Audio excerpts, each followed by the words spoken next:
Si nous voulons avoir une vie triomphante, un foyer heureux, une église vivante, le Seigneur Jésus doit être exalté dans nos prières, notre témoignage et nos vies. Quelques-uns peuvent dire qu'ils sont remplis du Saint-Esprit, mais si vous écoutez leur conversation ou leur prédication, au lieu d'exalter le Seigneur Jésus, ils s'élèvent eux-mêmes. Vous verrez que quoi qu'ils disent ou fassent, c'est pour leur propre gloire et pour leur propre édification. À ce sujet, le Saint-Esprit nous avertit dans Actes 5, 30, 32. Pierre exaltait le Seigneur Jésus lorsqu'il déclara comment le Seigneur Jésus était élevé. Nous sommes témoins de ces choses, de même que le Saint-Esprit. Le Saint-Esprit nous permet de voir la position hautement élevée du Seigneur Jésus. Par exemple, lorsque la reine d'Angleterre allait être couronnée, on invita tous les chefs des différents pays. Tous ne pouvaient pas y aller, seuls les chefs d'État furent invités. S'il n'y avait pas de roi, le Premier ministre y allait. Ainsi, beaucoup de rois et de premiers ministres furent les témoins du couronnement de la reine. Et lorsqu'ils retournèrent dans leur pays, ils racontèrent ce qu'ils avaient vu et comment la reine avait été couronnée.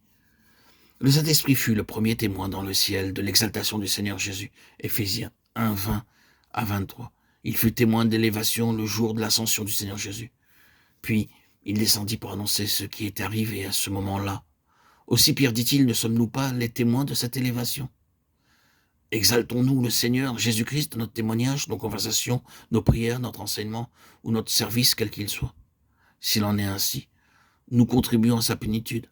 Dans le cas de cette femme, Marie, qui avait oint les pieds du Seigneur, des pieds jusqu'à la tête, elle n'était pas venue pour quelque faveur ou quelque besoin terrestre. Elle ne versait pas de larmes parce qu'il allait mourir. Certains discutaient, se demandaient pourquoi il devait souffrir et mourir.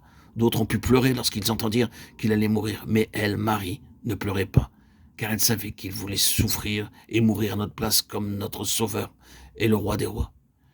Elle voulait oindre le corps du Seigneur Jésus comme devait être oint un roi. Aussi, elle lui apporta le parfum le plus précieux en disant, par la foi, Seigneur, je suis prête à tout verser pour toi. Maintenant, tout ce que tu me demandes, je suis prête à te le donner. C'est la véritable adoration.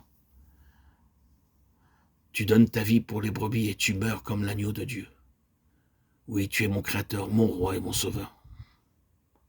Nous devons d'abord élever le Seigneur dans notre témoignage. Alors nous lui dirons, demande tout ce que tu veux de moi.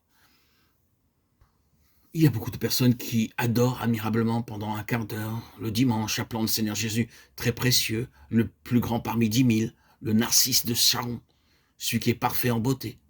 Et cependant, à l'offrande, elles donnent avec beaucoup de difficulté 1 ou 2 pièces seulement. C'est ainsi leur adoration.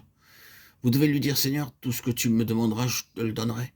Plutôt que de calculer dans vos pensées si vous donnez 2 pièces d'argent, 3 pièces, 4 pièces ou 5, donnez ce qu'il vous demande. Ne lui dites pas, Seigneur, que dira mon épouse si je donne 10, 20, 30 pièces. Elle n'aimerait pas que je le fasse sans le lui demander. Mais dites, Seigneur, que veux-tu ? Mon corps, mon argent, tout ce qui m'appartient, je te le donnerai joyeusement. C'est avec cette pensée que cette femme vint au Seigneur. Seigneur, tu en es digne. Aussi, j'ai apporté le parfum le plus précieux. De même qu'elle brisa le vase et le vida jusqu'à la dernière goutte, ainsi nous devons être complètement brisés et répandus. La véritable adoration paraît lorsque nous sommes vraiment brisés et humiliés.